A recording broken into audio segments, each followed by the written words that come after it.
ఉన్నాయి. ఎవరు దయచేసి బెట్టింగ్ ఆడబాకండి. నమస్తే. జస్ట్ 5 రోజులు అయిందండి బాబు చనిపోయి బెట్టింగ్ యాప్ల వల్ల. మీ అందరినీ లైక్ చేయండి, వీడియోకి లైక్ చేయండి అన్నాను కదా, చేశారు. మీ అందరి సహకారం వల్ల వాళ్ళకి 2 లక్షల రూపాయలు అయితే ఇవ్వడం జరిగింది. చాలా పేద కుటుంబం. ఇన్స్టాగ్రామ్లో ఫుల్ వీడియో పెట్టాను చూడండి. చాలా ఏడుస్తున్నారు వాళ్ళ నాన్నగారు. ఇప్పుడే పెట్టాను జస్ట్.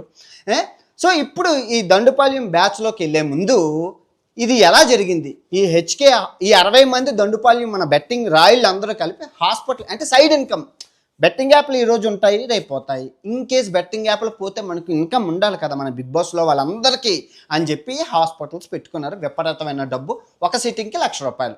ఎలాగా నల్లగా ఉన్నోళ్ళని తెల్లగా చేస్తాం. ఎవర్రా చెప్పారంటే ఫస్ట్ మన మన రైతు బిడ్డగాడు, ఈ కర్రి బిడ్డగాడు ఏం చేశారంటే అక్కడ హాస్పిటల్కి వెళ్ళి నల్లగా ఉన్నోళ్ళని తెల్లగా ఇయ్యం, 6 ప్యాక్ 7 ప్యాక్ పొట్టుగా ఉన్నోళ్ళని పొడుగుగా అన్నీ చెప్పి ఆడు చేశారు. వీడియో ఉంటుంది చూడండి. ఆ తర్వాత మన సిరి హనుమంతు, ఈ తల్లి మహాతల్లి ఎన్ని బెట్టింగ్ యాప్లు తయారు చేసిందో చూసాము, ఎన్ని ప్రమోట్ చేస్తుందో. ఏది అమ్మ అబ్బకి పుట్టినవి కాదు, అన్నీ ఇల్లీగల్.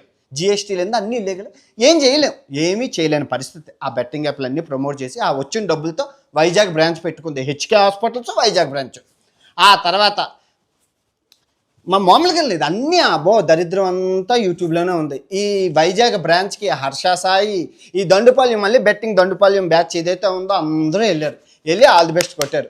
నీకు సగం నాకు సగం. ఊరికినే ఇస్తారా? మళ్ళీ వాళ్ళందరూ వచ్చినందుకు తల 2 లక్షలు డబ్బులు ఊరికినే ఎవరెవరు కదా. ఫ్లైట్ ఛార్జీలు హైదరాబాద్ నుంచి వైజాగ్ వచ్చి మొత్తం ఎంకరేజ్ చేసి డ్యాన్సులు గట్ట వేసి వెళ్ళారు. సో అందరికీ ఆ ముడుపులు అందాయి. హాస్పిటల్ అక్కడ ఓపెన్ అయింది. నిన్న జస్ట్ వారం రోజుల్లో దీంతాడి హారిక అని ఉంటారు కదా అమ్మాయి, బిగ్ బాస్ అమ్మాయి ఆ హాస్పిటల్లో పెద్ద రెస్టారెంట్ పెట్టుకుంది. మళ్ళీ హెచ్కే రెస్టారెంట్ అని చెప్పి. నిజంగా ఎక్కడి నుంచి డబ్బులు వచ్చాయంటే ఈ హారిక ప్రమోట్ చేసింది ఇల్లీగల్ బెట్టింగ్ యాప్. మీ అందరూ చూశారు, ఫెయిర్ ప్లే అని చెప్పి. ఆ ఫెయిర్ ప్లే కంపెనీ నిన్న 17,000 కోట్లు తీసుకెళ్ళిపోయారు. జస్ట్ 4 రోజులు అయింది తీసుకెళ్ళిపోయి. ఇలా ఎక్కడి నుంచి డబ్బులు వస్తున్నాయి? అంతా బెట్టింగే. ఇంకేం సోర్స్ ఆఫ్ ఇన్కమ్ ఏం లేదు బెట్టింగ్ దందా.